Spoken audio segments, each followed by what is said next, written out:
Olá pessoal, tudo bem? Sejam todos bem-vindos mais uma vez. Eu preparei esse material para vocês sobre talvez um componente que as pessoas não conhecem muito, que é o DPS 3, chamado de classe 3, dispositivo de proteção elétrica, um dispositivo de proteção elétrica, né? Para descargas indiretas.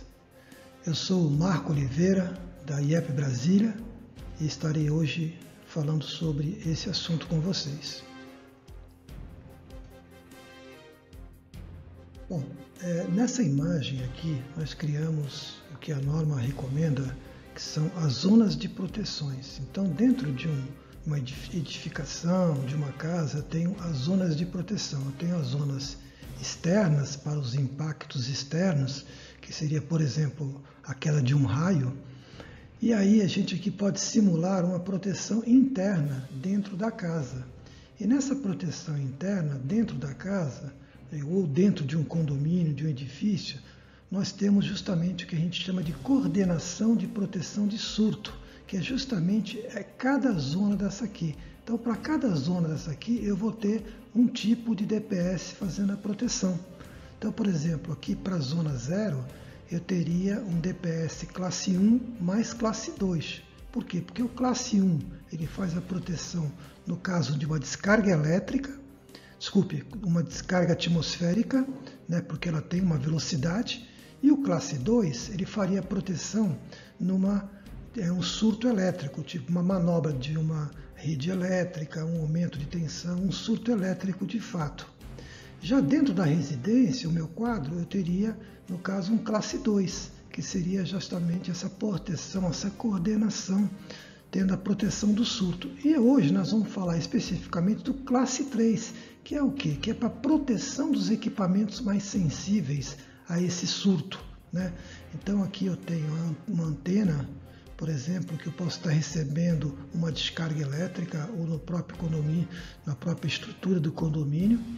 Eu tenho aqui a minha entrada da rede telefônica, da minha internet, televisão e a minha alimentação principal. Então, todas essas alimentações são pontos onde eu posso ter surto, né? Então, como eu comentei e coloquei para vocês, o SPD01, a proteção para descarga atmosférica, o classe 2 para proteção de surto de tensão e o classe 3, que nós vamos tratar hoje, que é a zona 2, que é justamente para a proteção mais refinada dos equipamentos.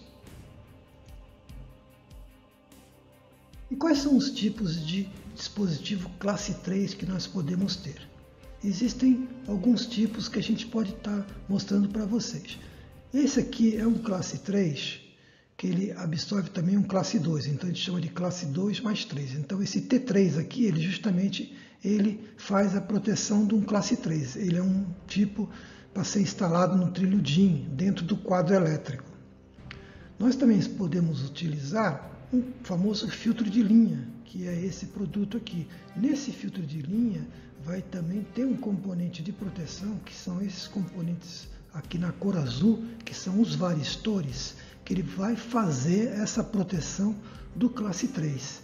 E um outro produto que também não é muito utilizado no Brasil, também poucas pessoas conhecem, seria esse DPS aqui. Esse DPS ele é um classe 3.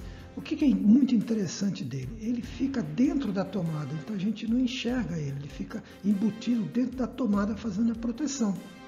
Eu tenho o fio de fase, o fio de neutro e o fio de terra. E o que é interessante também, bem legal, é que ele tem um sinal sonoro. Então, para que é esse sinal sonoro? Quando esse elemento, esse DPS, chegar ao fim de vida útil dele, ele vai tocar esse sinal sonoro, você vai buzinar e eu sei que tem alguma coisa errada. Justamente ele queimou, né? Então, ele é bem interessante nesse aspecto, em termos assim, até de beleza para o ambiente, né? Não fica nada pendurado nem nada, né? Bom, e como é que funciona basicamente esse componente de proteção que é o varistor, né, que nós estamos falando? Bom, o varistor é um resistor variável, cuja resistência depende da tensão aplicada nele. Então, esse var aqui é de variável e o restante da letra é de resistor variáveis. O varistor ele fornece uma proteção de sobretensão em um circuito, ou seja, quando a tensão se eleva a um certo ponto, dependendo da especificação dele, ele vai drenar esse excedente para o terra. Por isso a importância do terra estar ligado na parte das tomadas e estejam valores bem baixos de aterramento. A norma hoje fala o menor valor possível, mais próximo do zero, né? Bom, esse transiente, geralmente, eles são causados devido às descargas atmosféricas que nós comentamos e principalmente os surtos elétricos, né? Essas quedas de tensão, essas manobras das subestações. Então, isso são os surtos no qual ele vai proteger.